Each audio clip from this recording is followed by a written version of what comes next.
Hey, everybody. Lauren Bassolini here from the Monmouth Ocean Ed Services Commission in Tinton Falls, New Jersey. Welcome to session 3, which is workshop number 14.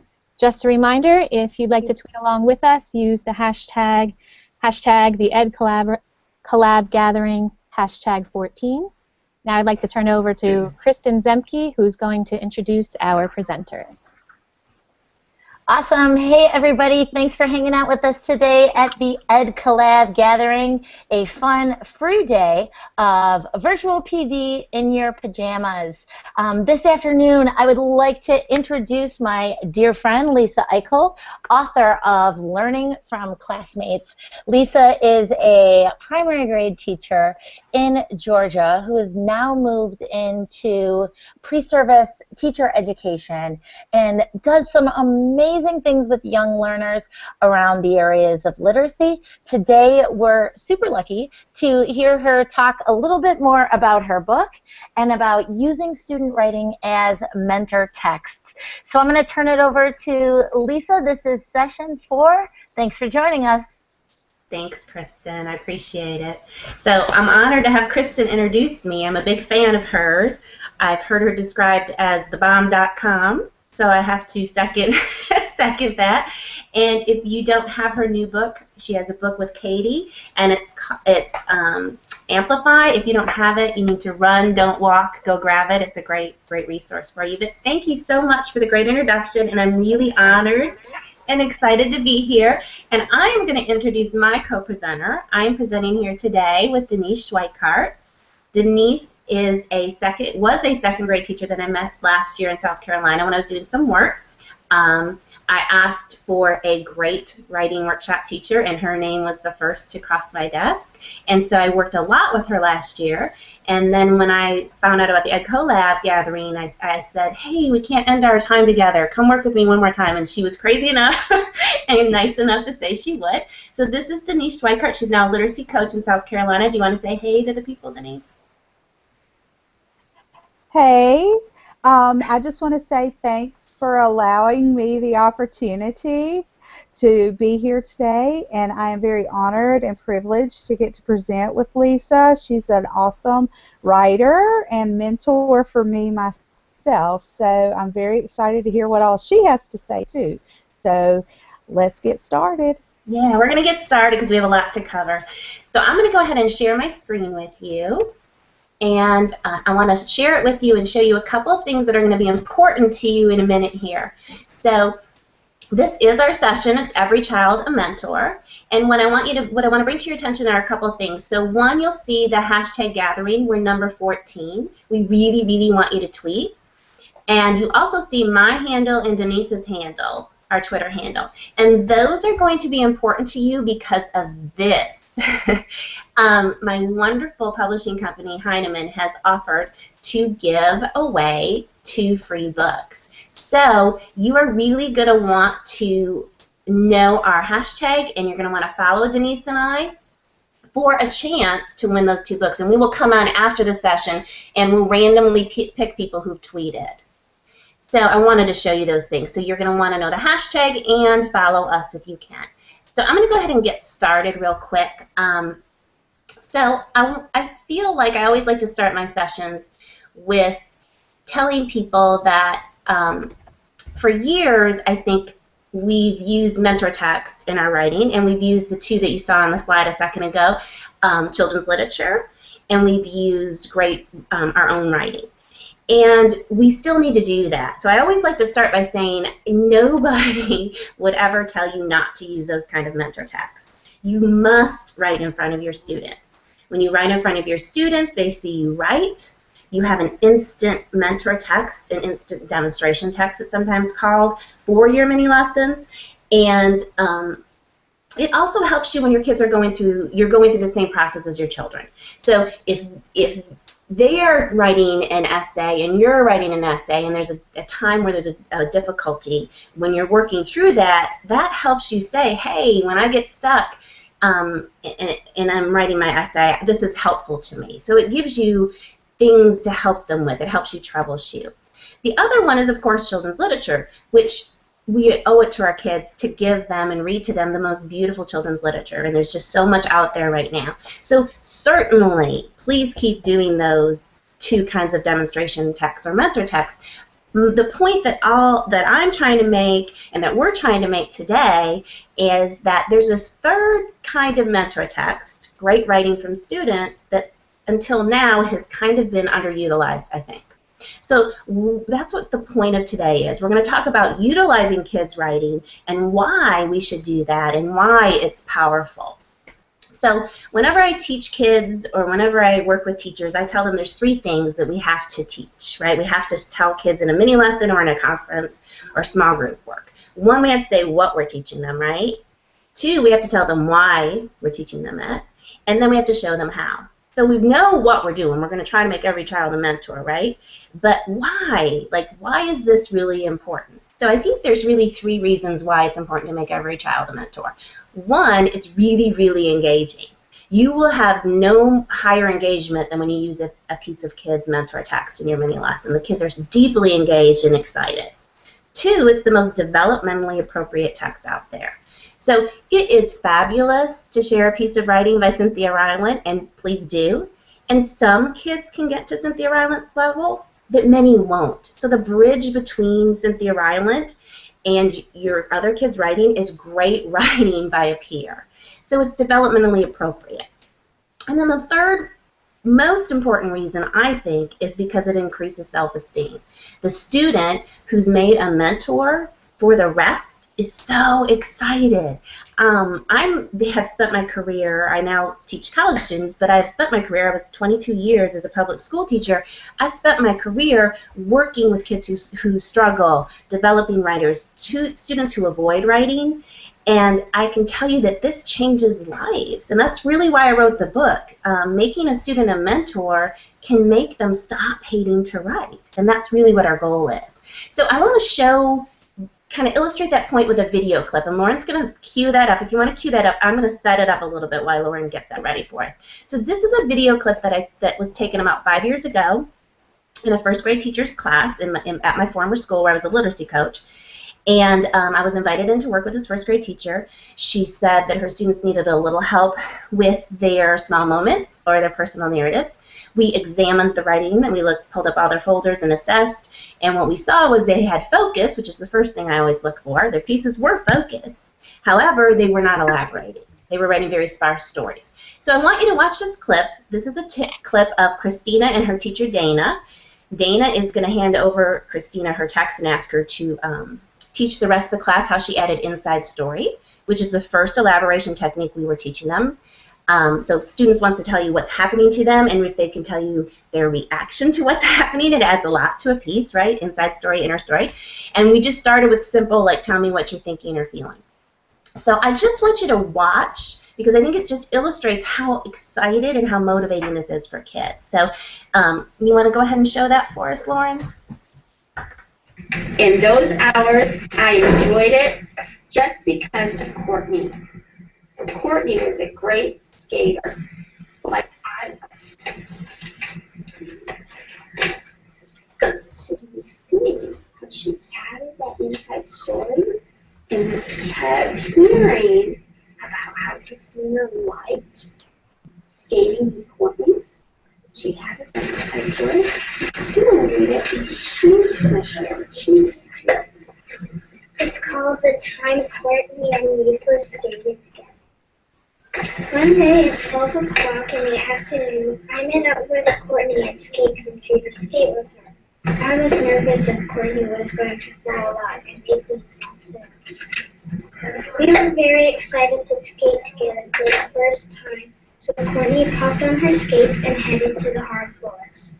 We were doing awesome, and both of us only fell 2 times. I thought I was giving Courtney a good hand. We were getting the hang of it. Me and Courtney skated for over 4 hours. And those hours, I enjoyed it just because of Courtney. Courtney was a great skater like I was. Tell them what you did, Christina. First, I wrote the story. I drew the pictures. And I wrote the story. And I put it in the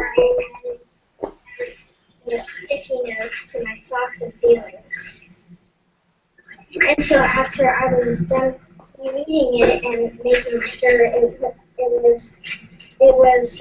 perfect and just good enough for people to understand it, I did that because I wanted a lot of people to understand that I love skating with Courtney.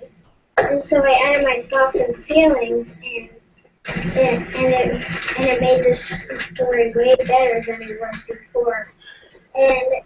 And when I added the sticky notes, I thought that people would understand it more because of the sticky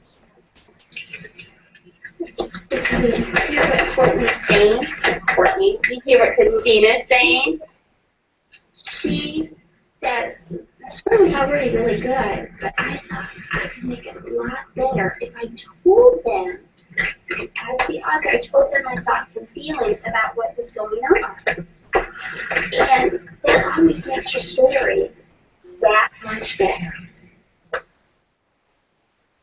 So I love that clip because to me, like we showed you the beginning where the teacher was handing it over to her, and I just think like she's about to jump out of her seat. She's so thrilled to have the teacher use her piece as a mentor text, and then I just love how clearly she tells exactly what she did and how she added the sticky notes, and it was just, to me, that's why we do it, right? Like that excitement, that enthusiasm is really, really important and can change writers' lives. So let's talk some more about that. So let's talk about, we know what we're doing, we know how, why we're doing it. Now we want to talk about the how. So I think the very first step in how to make every child in your room a mentor is you have to believe it. Like you have to believe every kid can do this work. And I'm here to tell you, as someone who's spent her life as an interventionist primarily, they can. And so you have to start with believing. I think well, actually, this is really the message of the book. This is a beautiful quote that Heinemann put out, and really it's my message for the whole book, and that I hope everyone, if they just take this one thing away from this session and from my book, is every child has something worthy to offer. It's our job to seek it out. And I truly, truly know that and believe that with my heart. But so we know we have to believe it, but how can we how can we really set this in motion? And it starts with this idea I think Robert Probst had of stop being a hunter of errors. So sometimes I believe what happens is we look at our kids' writing and we don't see the beauty. We start by seeing the surface feature errors. We see the messy handwriting. We see the missing punctuation, the misspellings, the grammatical errors. And when you do that, when you become a hunter of errors, you miss the beauty that's hidden in their content, the hidden gems, as Catherine Baumler calls them. And so I think that's the first step in how you make every kid a mentor. And I think, Denise, you wanted to add something to that? Yeah, as a teacher in a classroom, I think it's really important for us to remember that when they're writing, our first instincts as an adult is to go, oh my gosh, they don't have a capital letter, or oh, there's a period missing, or look at how horrible the handwriting is. You know, we really need to fix that. But I think as a teacher and an educator and thinking about the writing process, focus on thinking about how can I look at exactly what the child is expressing through their writing. Because we know as an educator that writing is a self-expression for those children. And one way to do this is to just think for about a month that you're going to say, okay, when I look at my children's writing, I'm not going to think about punctuation. I'm not going to think about handwriting. I'm not going to look at spacing. I'm going to look at what my children do well. How is their story told? Because a lot of the children, when you read their writing, the stories they tell are true stories that have happened to them. So those are the stories you need as an adult to teach those children and push them even further. It's the content that's in that story. So we need to really focus on the content and development of the story versus looking at the handwriting, the periods, the punctuation, the capital letters. Yeah, you will teach it, but it shouldn't be your main thing that you teach, because it's harder for a child to develop a story than it is to put a period. So I like to think of it when I'm working with my kids, I like to say, okay, for a month, I'm not going to focus on any of that stuff. I'm going to look at their stories and focus on how to make them improve that story. You know, how to bring out those inner things that are going on in the story, not just where to put a period. So Right. I think as a teacher, how we can focus on Yeah, that. so I like what you said. You take a month, take a month hiatus. If you're really trying to get past being the hunter of errors and looking into their content, take a month off, right? And just say, I'm only for the next month gonna focus on the content of their piece. So let's practice this. Right. So if you know me at all, I always like to throw up kids' work. So we're going to throw up a piece of work. It's a first grader's piece. I'm going to throw it up. I'll read it to you. What we want you to do is invite you to tweet using our hashtag. The hashtag will be on the slide in a second. And this is a first grade piece. I'm going to go ahead and share it with you, and then I'll set it up a little bit for you.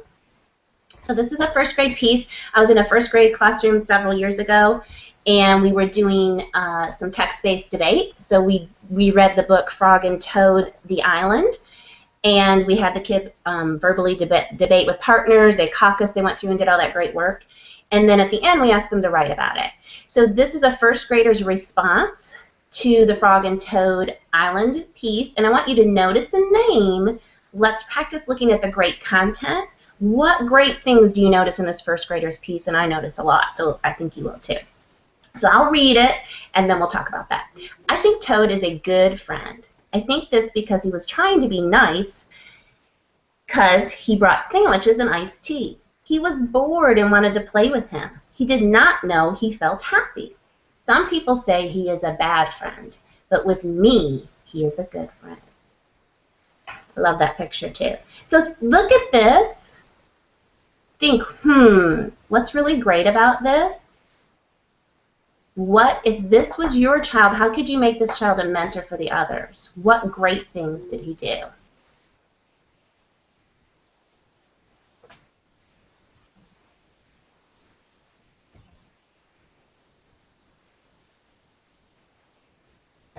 So I'm going to come off, so you're not just looking at that. Hopefully you had time to look at it. And Lauren is going to go ahead and put that up for us, or tweet that out for us. I think we may have, did we lose Lauren, Denise? No, I'm here.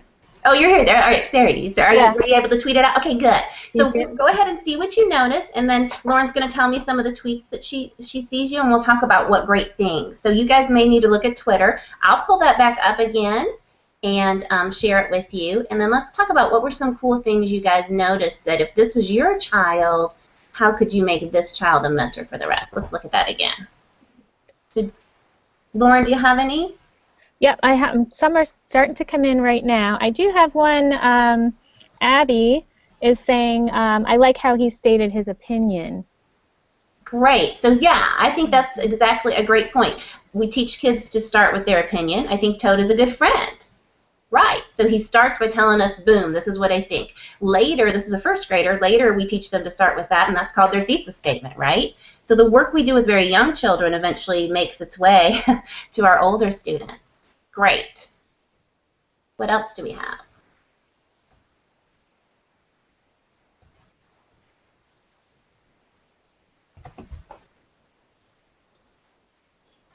Great. I see Carrie said making a student's mentor text can make them stop writing. So a comment about what's going on? Yeah, exactly. I agree. He names and has examples to prove his thinking. Hey, Julianne. Yeah, exactly. He does name, here's what I think, right? And he said he did this because. Here's all the reasons why I think he is a good friend. Good. Another comment, students tell us their stories and we need those stories to teach them. I agree with Denise on that one, so we have some great comments. Some of the other things that I noticed in that piece were, again, he said his opinion and then he supports it with details from the text. So I thought that was amazing for a first grade writer to do that. And he's kind of at the end there, he's leading into a counter argument. You know, some people think that he is a bad friend, but for me, he is a good friend. Good. Julianne says he names it as examples. Yeah, lots of great things this child did. But do you see how if we look past the surface feature, we find all kinds of great things the kid did. He had evidence for his opinions. That's through high school. I still teach this in college. If you're going to say something, support it with evidence, right? I teach this to my college students all the time.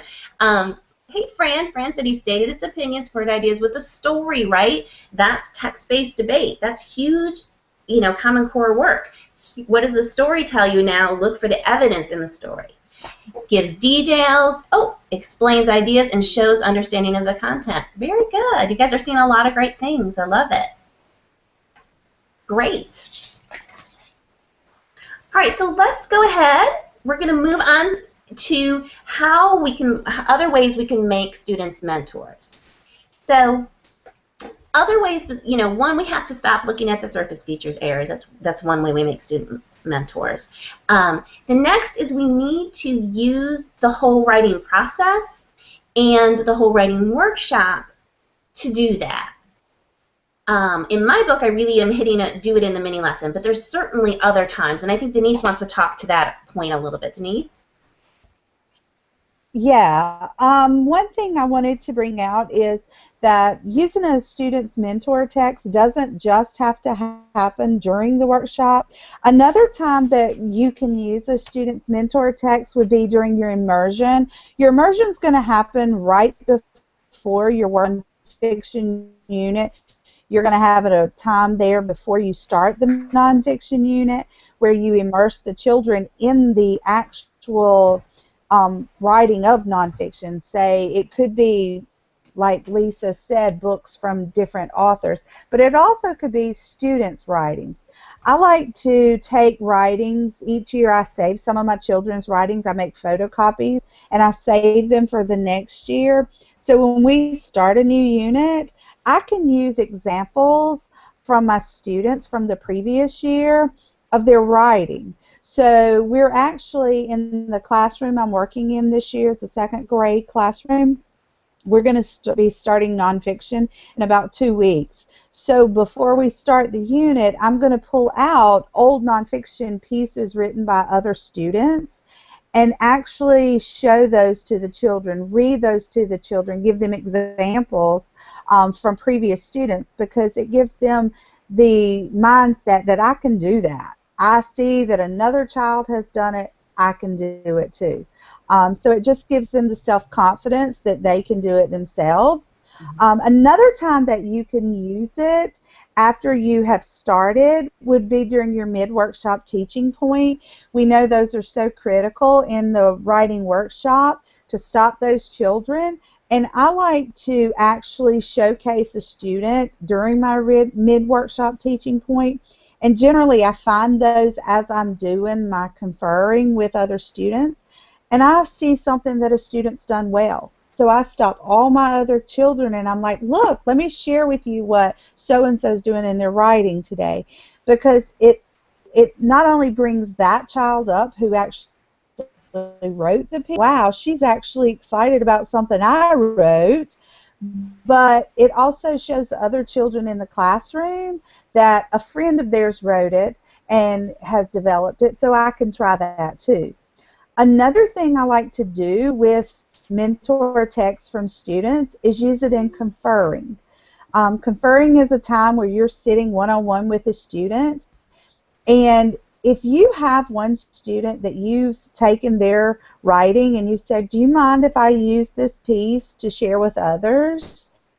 It's self-pride that their writing means something.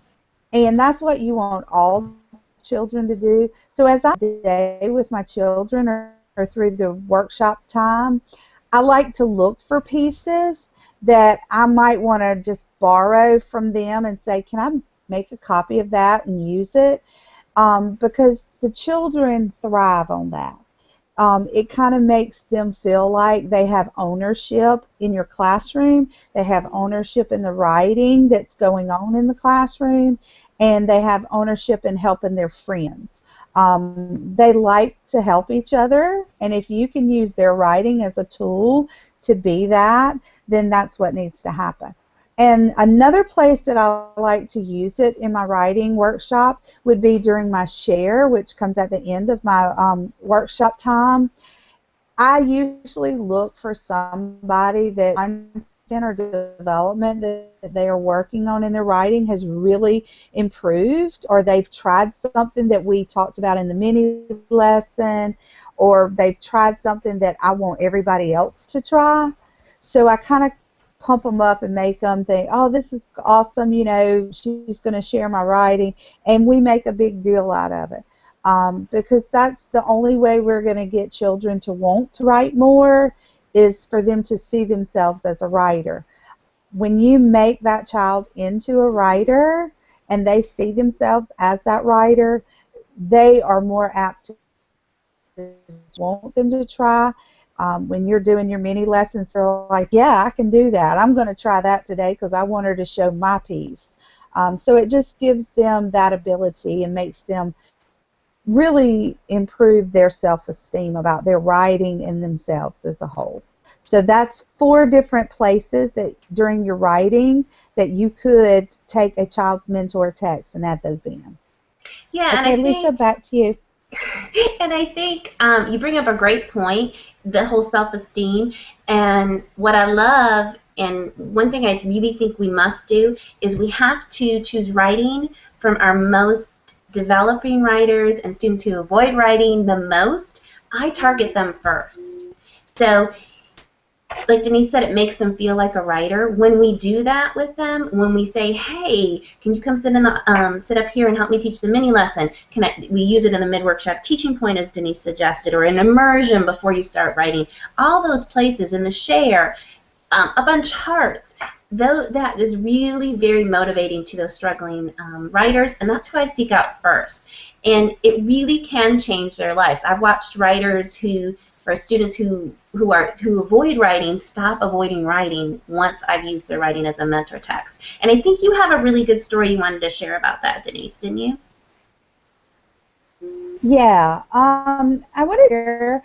I was actually in a classroom. I was a 2nd grade teacher, and I had 25 beautiful children that I adore, and I had one. Her name is Julie. She is an ELL student. She was very reluctant about writing. She was very shy. She never wanted to really, in a group, she would definitely not speak.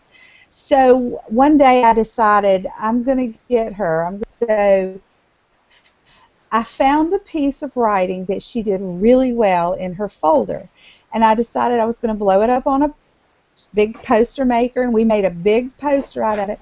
And I did ask her permission before we did it, because I was like, do you mind if I share this? And she was like, no, that's fine. So she agreed to let me share it, because normally she's just, I don't want anybody to see me, I don't want anybody to hear me, anything. Very shy. So, yeah, very shy. So once I blew it up on the poster maker, she would not stand there with me while we talked about it during our writing workshop, and I used it as our mentor. That was just pushing her a little much, but she did let me use it. And the whole time we were talking about it as a class, we were reading it, we were pointing out, we were putting Post-it notes on it, things we noticed, things we wanted to try.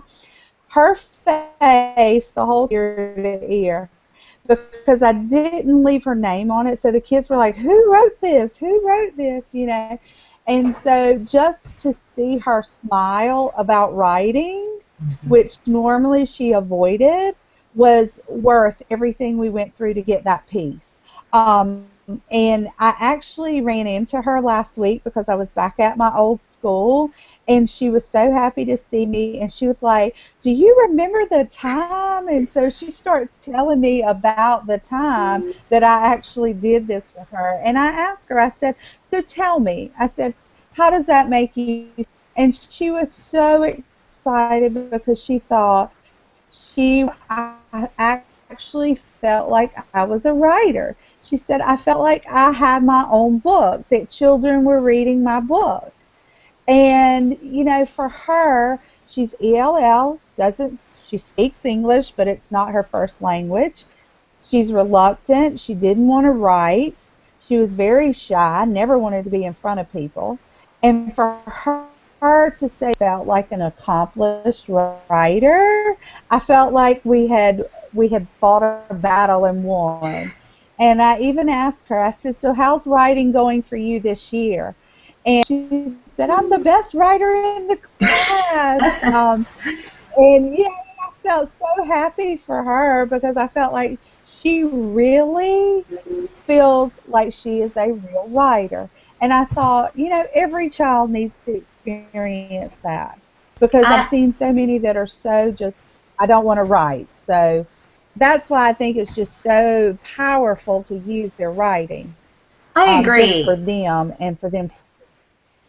Yeah, I've had similar experience when I was getting ready to publish a book. It had been like 5 years, and I contacted the student that's in the opening chapter and asked if I could use her writing in the book, and she could still remember, and her mother could remember. We happened to have entered it in a local writing contest, and her mother could still remember her doing that. So I think when you can go back 5 years to a kid and they still remember things, I think it really tells you a lot. So here's up on the screen, I have some quotes from students of all ages. These are some of the responses that I get when I've shared students writing as mentor text, and you can see even my college students, I do this with my college students now, and they love it. They get it, they feel very validated, and it makes them want to write. I give them a copy of an A paper when they're writing papers for me, and those mentor texts are extremely valuable. So we're going to practice this again. I want to try this with a 5th grade piece this time, and I want you to, again, look at the content. What wonderful things in this opening scene do you notice, and can you notice and name it? How could you make this child a mentor if she were in your classroom? So I'm just going to read it. While I'm reading it, if you'll tweet again, I would love it, and we'll come back to that. So this is her opening scene from a narrative where she was at a big water park with her brother. I walked up to the big bowl water slide. My brother said, "I want to ride that." "Oh no, if he wants to ride it, I have to ride it now," I said to myself. We got in the line. What if I fall off? What if I drown? Will anyone save me? I said in my mind. My brother said, "It looks so much fun." Yeah, I said. Not really, I thought in my head. We got closer and closer. I was as stiff as a board, and my hands were very, very shaky. So I think there's a lot of great things in this opening scene. And again, I want to leave it up here for a second, and then Lauren's going to tweet it out a couple times for us. So I want you to do some tweeting, and then we'll talk about what you notice, which is the key to all this work. But one thing I noticed, even the end there, where she's showing me, not telling me how she was feeling, right? I was as stiff as a board, and my hands were very, very shaky. So show, not tell at the very end, which is one thing we teach students, right? And I think the easiest way to start show, not tell is to start with feelings. So the students can do that kind of show, not tell most easily first. So what other things are you noticing about that piece? What great things, how could you make that child a mentor if she were in your classroom? Let's see if Lauren can throw up a few tweets. We'll give you a minute, and we'll talk about those. I could look at my Twitter, but I'm afraid it'll distract me if I look at it. Lauren, do you have a few comments? Oh, Lauren muted. Okay, I'm going to read a couple as they're coming through the stream. Yeah, that'd be great. A little, because it's a little slow. But I do see Rebecca saying the story starts right in the middle of the action. Yeah, it does. She doesn't like, teach kids to not start like driving to the place. Start close. She's starting she's in line to go. So that's great. Good. There's another, I like how the writer uses lots of inner story. Right. The whole thing where the whole thing is very inner story, right? And that's the key. We talked about that with, you saw that with our first video clip. That's one of the keys to making narratives good, is don't just tell us what's happening, tell us your reaction to what's happening. Yeah, I agree. That's great. What else? Maybe one or two more before we move on. Yeah. The internal dialogue is strong. Love the questions to herself. That one's from Ashley.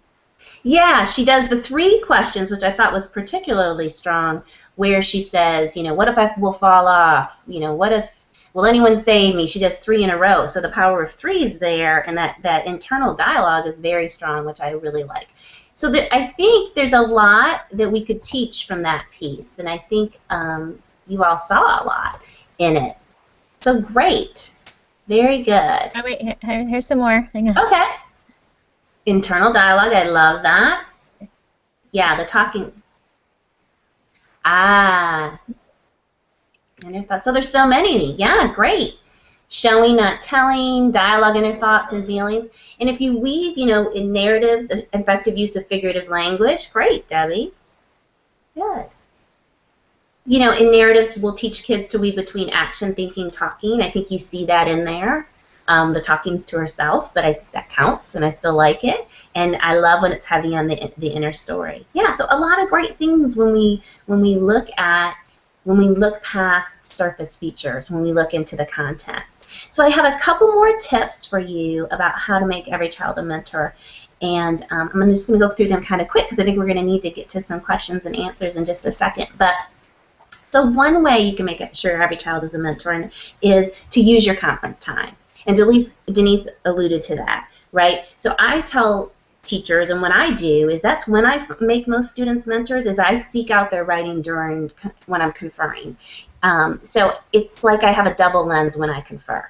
So I'm looking at the individual student and thinking, how can I help this child? But then I'm also thinking, what is this child doing that I might be able to bring to the rest of the group? So there's really only 3 things we teach in a conference. We reteach something from a previous mini lesson. We teach a child something totally new because that's what they need, and they're showing us that's what they're ready for. Or we troubleshoot. All 3 of those can make great mini lessons, can be great ways to make students mentors for everyone else. Is whatever they're doing, you can find a way to show it to the rest. The other tip I have for you to make every child a mentor is to be flexible. So, we all have, many of us work off the units of study, and we have our lessons set up about how they're going to go. But I think it's really important that we remain flexible, that we remain open to those teachable moments where we say, oh, I had planned to teach this, but boy, I just saw Denise do this, and this is really, really important, and my kids could, need to learn this. Let me make Denise the mentor and teach everybody that now. Often the being flexible for me is I've planned on teaching some of these things, and the kid does it first. So maybe I plan to do it down the road a bit. You kind of plan your units of study and think of some of the things you'll teach, but the kid shows me, oh, well, Denise is doing it now. I think, why don't we go ahead and just teach it to him now? And sometimes they teach me things, like they do something totally new, and I'm like, wow, I don't even know what to call that. Let's figure out a name for it and teach everyone else that. So be flexible is another tip I have for you. Remain open to those teachable moments because they're just everywhere all the time. The other tip I have for you is, it's really not a tip, it's just a comment, and that is that this kind of work, making every student a mentor, isn't just for young kids. We have K-5 on the session primarily because we're sharing 1st and 5th grade work, but it isn't just for young students. You saw up there, and I told you earlier, that I use this with my college students all the time, and they get a big kick out of it, and will say to me, oh, I'm so excited that you made me a mentor for everyone else. But it's just not just for young students. It can be used with anyone. So I'm going to pull up on the screen. This is a 3 teachers talk. This is Amy Rasmussen's blog, and I met Amy the other day through Twitter, of course. We were both on the same chat together, and she has a great blog post, and I'll tweet it out after the session, where she talks about how she uses student mentor text and how she realized to use it with her high school students, and how great that went. So I'll tweet that out after, but she has a great blog post where she talks about using a student's writing, and she had her students introduce themselves using one sentence. And there's she has pictures of two beautiful mentor texts up there, mentor sentences, that you really need to see. I mean, the work is just very, very impressive. So she's got a great blog. You should follow her, and she did that work. And I think we maybe need to take some questions, Lauren. Are we ready for that? Just about. Okay. Don't forget to remind them about the we're gonna. While resource. Lauren's getting the questions, let me show you. I want to show you a great resource for you that you can find more of. Denise, there she is. So this is Denise. This is the Clemson website. Again, we can tweet this link out. It's probably easier to be linked, but if you want to, it's a great website if you're trying to teach teachers, train teachers how to do writing workshop. And there are lots of videos on there, lots of student work, charts, pictures, a ton of pictures from Denise's class, lots of great stuff on there that you are going to probably want to check out. So that's a great link, and we will tweet that out after the session. Okay, I do have a question here. Okay. Can you hear me okay? Yeah, I hear you great. What is the best way to get parents involved in this process at home? What is the best way to get parents involved in this process at home? Yeah, so how can they copy what you're doing in class at home? How can they copy what you're doing in class at home? I think that I've always felt like the thing with parents is the whole idea of that content is more important than the conventions. That's always been the thing I think parents need to be taught the most. They seem to think, temporary spelling, they don't really understand what that is. They are more concerned with, the punctuation and the correct spelling, and they're afraid they're going to learn it wrong. So I think if we get parents to understand that the content is the hard thing to teach. Like, I can teach a kid to put a period pretty quick and pretty easy, plus they're going to have Word, and it's going to help them do those things as they get older. Teaching kids to make great content is really, really difficult. Most students and most people don't know how to do that. So I think that's kind of the parent thing we need to, that's always been what I've found that we need to teach. Denise, do you have anything that you want to add to that? Or do you think that's kind of what it is too? A great opportunity to do this would be like if you have a parent PTO night, instead of doing the traditional just come in and meet the greet, the teacher, you may want to just do like a quick thing with the parents, have them sit down, bring out a student writing and say, let's talk about this and what we noticed that's really great. Let them become the classroom for a minute and let them experience how to look at their child's writing without focusing on those conventions, because for adults, that's the first thing they want to see, and they're like, oh my gosh, they don't put periods at their sentences. Yeah. So really just have student writing and showing them how. A lot of parents will do it, they just don't understand how to look at it and what to look for. So I think that's one thing as a teacher we really need to focus on is teaching our parents how to look at their children's writing and how to focus on that. Yeah, the content over the conventions. You're right. They don't get that because most of us were never taught, right? We were only corrected as young writers, right, which is sad. Right. And Lauren, you have one more question, I think? Yeah, there's one more question. Let's turn that back on. Yeah, this is from Monica. She wants to know, conferring with a double lens, how can I help the child and how can the child help others? Yeah, so again, your conferences always have to meet the kid where they are, right? So it's not like in a mini lesson I teach leads and then I go and teach leads to everybody. That's not effective, right? It has to be whatever the child's ready for. So I just think the idea, if you know that whatever a child does, Either even if you're reteaching something from a previous mini lesson, teaching them something totally new, or troubleshooting, I just kind of in the back of my mind think, okay, is this something they could help me bring to the group? How could this child be a mentor for the others and teach them either something new, help me reteach what I taught in a mini lesson, right, some idea, or maybe if they're having trouble, possibly is it the rest of the group is having trouble as well. So sometimes that's a red flag for me if I'm troubleshooting. I bet a lot of other kids are having this issue. So let's bring that to the table as a group and talk about it. So I think that's what the double lens kind of is. Does that make sense? I hope.